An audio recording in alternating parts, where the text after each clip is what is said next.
Yeah, all you adolescents, you need extra time to wake up, apparently. That's what the Fairfax County School Board is going to be discussing over the next couple of weeks. Ryan McElveen, he's a board member of Fairfax County Schools. In fact, not only is he a board member, Brian Wilson, but he is, in fact, the king of snow days, I believe is what they called him.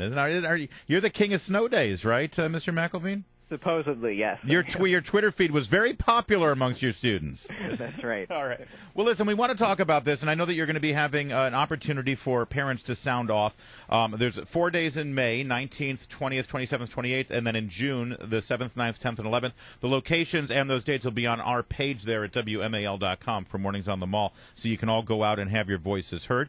But what is the deal with this? Why suddenly do we need to change this time for high school kids because they have trouble waking up in the morning and they don't function well in the morning? Somehow we've survived all these years. We have survived, but, this has been actually an effort underway in Fairfax County for almost 2 decades, and this is the 4th iteration of this effort. And so the school board contracted with Children's National Medical Center to create some options to bring out to the community for changing the start time. And we actually committed back in 2012 to starting high school after 8 a.m. So this is something the board is firmly committed to. All right, so you got 4 options there, and depending on which option you choose, it could cost you somewhere between an additional 2.7 and $7.6 million, depending on which way you go, because you got to buy buses and there are other expenses associated with this. I think the question that some people would say is, why do we need to spend money on this? Let's just get the kids out of bed and make them go to school. Right, and as I'm a graduate of Fairfax County Public Schools, and that was, as a student, I always wanted to get to school early, get out early, so I could do my extracurriculars. Right. But you were that kid, Mr. McElveen. Yeah, right. So, but over time, my opinion has changed as I've learned more about the sleep science. And what has been the most persuasive thing to you? So we know that melatonin levels in children at adolescents peak later in the evening, and they last later in the morning. So that's when kids are getting their best sleep. And we know the statistics show that academic performance, safety, and overall health will improve if we shift the times later. So, all right, let me just ask you this, because part of what we're doing, especially when our kids hit high school, is we're starting to get them ready for the real world. We're starting to get them ready either for higher education in colleges or universities or to join the workforce. They're not going to get that kind of accommodation as they join the real world. A lot of people may function better and sleep better at certain hours, but if they get a job, they got to answer that bell. Aren't we coddling the kids a little too much here?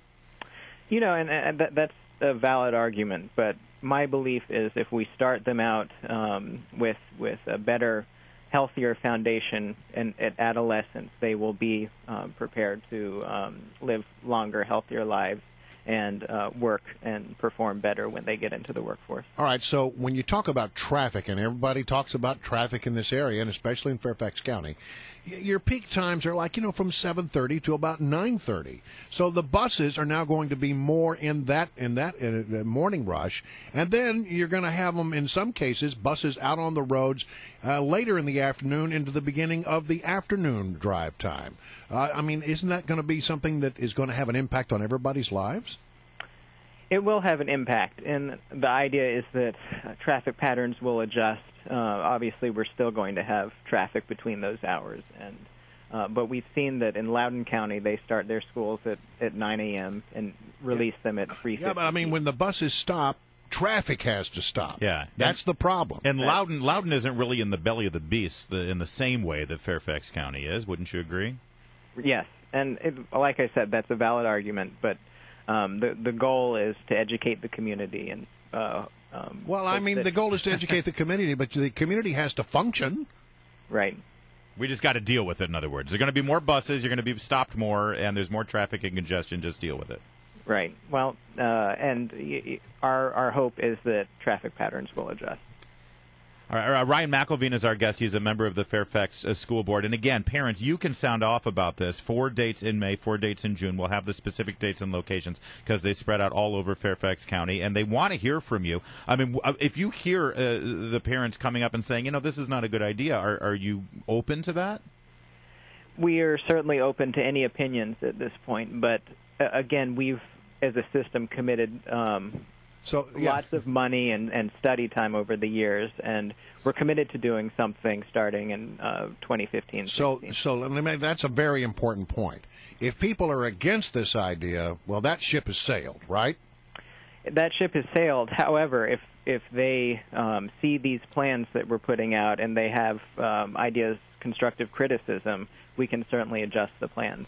Let me get you, if I could, since I have you, Mr. McElveen, our own Martin DeCaro in WMAL News has been reporting on this story of 40% of educators in Fairfax County now saying that they don't have enough time for instructional time. They're spending way too much of their day, and they're saying more than 10 hours a week on schoolwork outside the regular school day, and they're losing time in the classroom to actually teach kids. Have you seen this report? Kimberly Adams of the Fairfax Education Association has been on talking about it.